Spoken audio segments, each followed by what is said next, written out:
Hey guys, welcome back. This Arjun Mittal here, founder and CEO tax advisory. So आज अपन इस video में सीखने वाले हैं कि जो हमारा डिफेक्टिव रिटर्न हो जाती है, आईटीआर फाइल करने के बाद इनकम टैक्स का नोटिस आ जाता है कि योर रिटर्न इज़ डिफेक्टिव, उसको कैसे सॉर्ट आउट कर सकते हैं, आप खुद से अपने आप कैसे सॉर्ट आउट कर सकते हैं। तो उसकी डिटेल मैं आपको कंप्लीट सिखाने वाला हूं कि क्या क्या स्टेप आपको फॉलो करने वाले हैं। राइट। सो ज़्यादातर केसेस में इस तरीके से एरर कोड, अगर आप स्क्रीन पे देख रहे हो तो इस तरीके से एरर कोड आ जाता है। रूल 37B है, you have filed your income tax return in form ITR1 as per TDS detail in form 26AS, taxes has been deducted in sections में TDS डिडक्टेड हो सकता है। इनकम टैक्स का मतलब ये नहीं है कि इन सेक्शंस में TDS कटा ही है आपका, इन सेक्शंस में TDS हो सकता है, आगे एटसेट्रा भी लिखा हुआ है।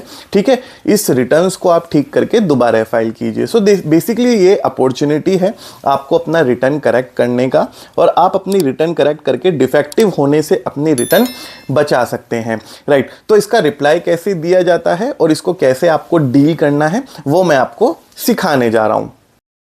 वीडियो को स्टार्ट करने से पहले बता देना चाहता हूं गाइज, ये हमारी वेबसाइट है टैक्स एडवाइजरी, जो हेल्प करती है आपको आईटीआर फाइल कराने में, चाहे वो ITR 3 हो, 2 हो, 1 हो, 4 हो, 5 हो या 6 हो, या ऑडिट होना है चाहे नॉन ऑडिट होना है।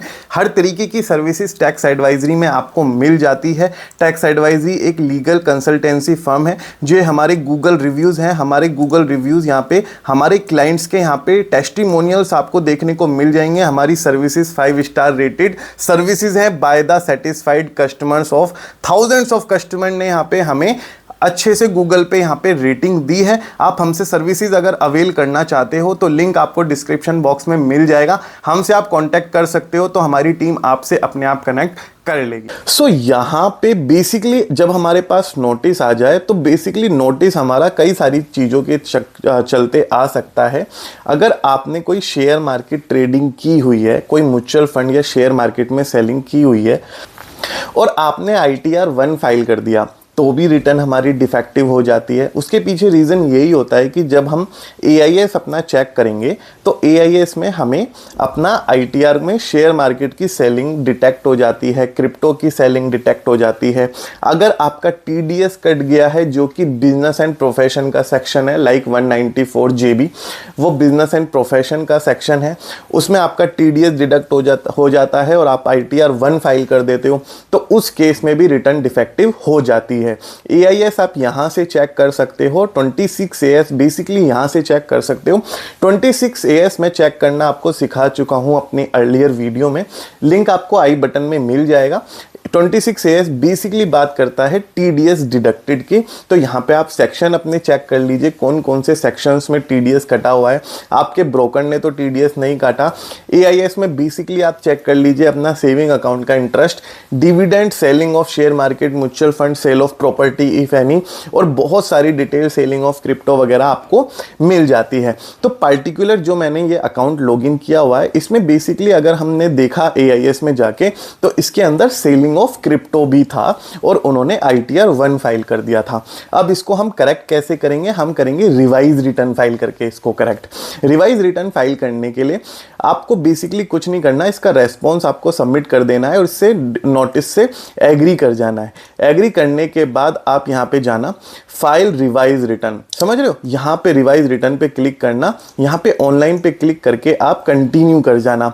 अब इन्होंने ओरिजिनल रिटर्न कौन सा फाइल करा था? ITR 1 फाइल करा था। अब हम बेसिकली ITR 2 इनका फाइल करेंगे।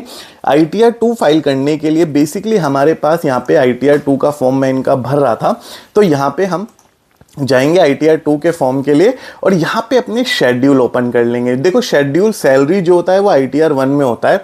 अगर आपने ITR 1 भरा है तो ऑफकोर्स आपने अपनी सैलरी ठीक से चढ़ा दी होगी। यहाँ पे आपको शेड्यूल कैपिटल गेन क्लिक कर जाना है।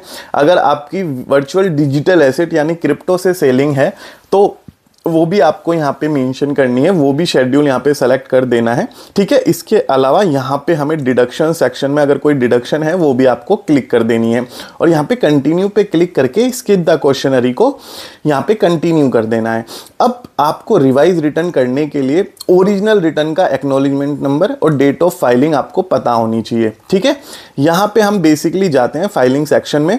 यहाँ पे अगर आप देखोगे ये बहुत इंपॉर्टेंट स्टेप है, filed under section revise return after filing original return, इस पे सेलेक्ट कर देना और अपना ओरिजिनल रिटर्न का एक्नॉलेजमेंट नंबर आपको डालना है और डेट आपको यहाँ पे मेंशन कर देनी है। इसके बाद आपको सारी चीज़ें सेम रखनी है। यहाँ पे रेजिडेंट हो गया, यहाँ पे यूवर इन इंडिया हो गया, रेजिडेंशियल स्टेटस आपने डिक्लेयर कर दिया, सबको नो कर दीजिए स्टेप को, और उसके बाद इसको सेव कर दीजिए।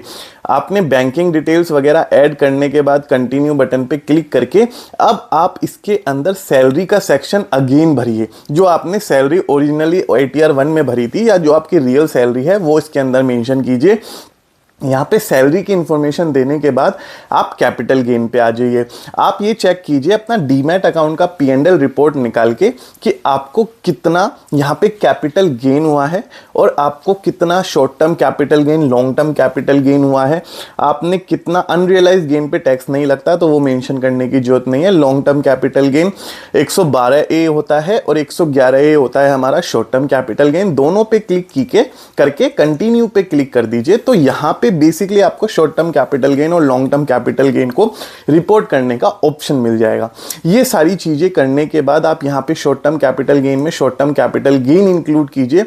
ऐड डिटेल में जाके section 111A full value of consideration, cost of acquisition, यहाँ पे एक्सपेंडिचर डाल दीजिए, इसको ऐड कर दीजिए, ठीक है। लॉन्ग टर्म कैपिटल गेन में बेसिकली इस तरीके से ही चीजें ऐड होती हैं। बस उसके अंदर आपको एक चीज याद रखनी है, वो आपको करना है लॉन्ग टर्म कैपिटल गेन में आपको आफ्टर 31 एक डेट है, वो मैं आपको बता देता हूँ कैसे ऐड होनी है।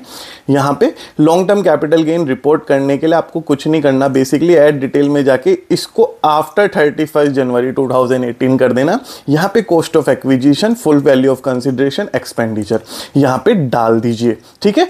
यहाँ पे डालने के बाद बैक टू शेड्यूल हो जाइए। अगर देखो इस पर्टिकुलर यहाँ पे जो नोटिस आया है वो आया है शेड्यूल VDA का। VDA हमने कहाँ से चेक करा? हमने चेक करा अपने AIS से। अब हमारा जो क्रिप्टो है वो हमारा बाइनेंस से, यहाँ पे कुबेर स्विच से, यहाँ पे कई सारे ब्रोकर से हो सकता है, तो वहाँ से आप डीमैट अकाउंट की P&L रिपोर्ट उनसे मांग लीजिए अपने, और यहाँ पे transfer of virtual digital asset में यहाँ पे मेंशन कीजिए अपनी ऐड डिटेल। आपने कब एक्वायर करे थे क्रिप्टो, कब आपने ट्रांसफ़र करे थे, क्या आपकी कॉस्ट थी, क्या आपको सेलिंग वैल्यू मिली और कितना आपको गेन हो गया। यहाँ पे सारी चीज़ें मेंशन करने के बाद आपको बैक हो जाना है। बैक हो जाने के बाद अगेन आपको देखो कई सारी चीज़ें यहाँ पे देखने को मिलेंगी। तो यहाँ पे आपको देखो अदर सोर्स मेंशन करना है। अदर सोर्स में बेसिकली हमारा डिविडेंड आ जाता है, interest from saving account interest आ जाता है, यहाँ पे हमारा इंटरेस्ट फ्रॉम से डिपॉजिट भी आ जाते हैं, इनकम फ्रॉम आपकी कोई ड्रीम 11 वगैरह कोई विनिंग है वो भी आ जाती है, और अदर इनकम भी आप इसके अंदर मेंशन कर सकते हो, ठीक है। यहाँ पे अगर आप ऐड अनदर करोगे तो आपको डिविडेंड वगैरह ऐड करने की भी यहाँ पे ऑप्शन देखने को मिल जाएंगे। यहाँ पे अगर आप जाओगे तो dividend, rental income, nature refer to, यहाँ पे एनी अदर इनकम, यहाँ पे स्पेसिफाई करके आप अपना फाइलिंग कर सकते हो, रिपोर्टिंग कर सकते हो। अब ITR 2 ITR 1 से बहुत अलग होती है, ठीक है। ITR 2 बेसिकली आपको, अब आपने नोटिस का रिप्लाई कर दिया, ITR 2 प्रिपेयर कर दी, अब अगर आपका कोई लॉस है तो आपको वो सेट ऑफ करना पड़ेगा।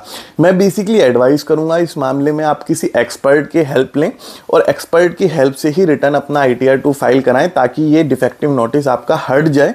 आपको अगर हमारी हेल्प लेनी है तो लिंक अगेन आपको डिस्क्रिप्शन बॉक्स में मिल जाएगा हमसे कनेक्ट करने के लिए। अब यहाँ पे schedule income after set of current year of losses, current year का कोई लॉस होगा तो वो आपका सेट ऑफ हो जाएगा। इसके अलावा ब्रॉट फॉरवर्ड लॉसेस होंगे तो वो यहाँ पे आ जाएंगे, कैरी फॉरवर्ड ऑफ लॉसेस होंगे वो यहाँ आ जाएंगे। शेड्यूल 6A जो होता है हमारा चैप्टर 6A, वो बेसिकली बात करता है हमारे डिडक्शंस की। न्यू रिजाइम में एम्प्लॉयर्स कॉन्ट्रीब्यूशन टू NPS हमारा अलाउ होता है। इसके अलावा ओल्ड रिजाइम में हमारा 80C आ जाता है, 80D आ जाता है, और 80TTA, कई सारे डिडक्शंस के यहाँ पे सेक्शन आ जाते हैं। जाते हैं। फिर आप अपनी इनकम को टोटल कंप्यूट करो, टैक्सेस पेड में आपका टीडीएस जितना डिडक्टेड है वो आ जाएगा और आप अपनी रिटर्न को यहाँ पे फाइल कर दीजिए, प्रोसीड टू वेरिफिकेशन। सो ये बेसिकली सिंपल स्टेप थे। ITR 2 कैसे फाइल करना है इसकी मैं कंप्लीट गाइड बता चुका हूं। केवल डिफरेंस क्या है, रिवाइज रिटर्न में मैंने आपको पहले ही बताया कि आपको acknowledgement number of original file return और date of original file return mention करनी है 139 सेक्शन में, वो आपको फाइलिंग सेक्शन में मिल जाएगा। इससे आप अपनी ITR 2 का ITR 1 का डिफेक्टिव नोटिस फाइल कर सकते हो। कई सारे केसेस में ओरिजिनल रिटर्न जो फाइल होती है उसका जो रिवाइज रिटर्न फाइल होती है वो ITR 3 भी फाइल होती है। ITR 3 बेसिकली फाइल होता है हमारा अगर सैलरी इनकम के साथ साथ कैपिटल गेन के साथ साथ बिजनेस और प्रोफेशन से भी अर्निंग है। बिजनेस और प्रोफेशन में फ्यूचर एंड ट्रेडिंग भी आता है। फ्यूचर एंड ऑप्शन की ट्रेडिंग आपके बिजनेस एंड प्रोफेशन वाले सेक्शन में आती है और वहां ट्रेडिंग अकाउंट में उसकी एंट्री की जाती है। ITR 3 की गाइड आपको अगर जाननी है तो आपको लिंक उसका आई बटन में मिल जाएगा, आप जाके ITR 3 की भी गाइड दे सकते हो। उसमें भी हमें कुछ नहीं करना, सेम जाके ओरिजिनल रिटर्न फाइल्ड में एक्नॉलेजमेंट नंबर डालना है, डेट ऑफ रिटर्न डाल के रिवाइज कर देनी है। So this was the procedure of filing revise return in case of defective ITR। I hope आपको वीडियो अच्छी लगी हो तो वीडियो को लाइक जरूर कर दीजिएगा और शेयर जरूर कीजिएगा अपने दोस्तों के साथ। Thank you so much guys, बने रहने के लिए थैंक यू सो मच।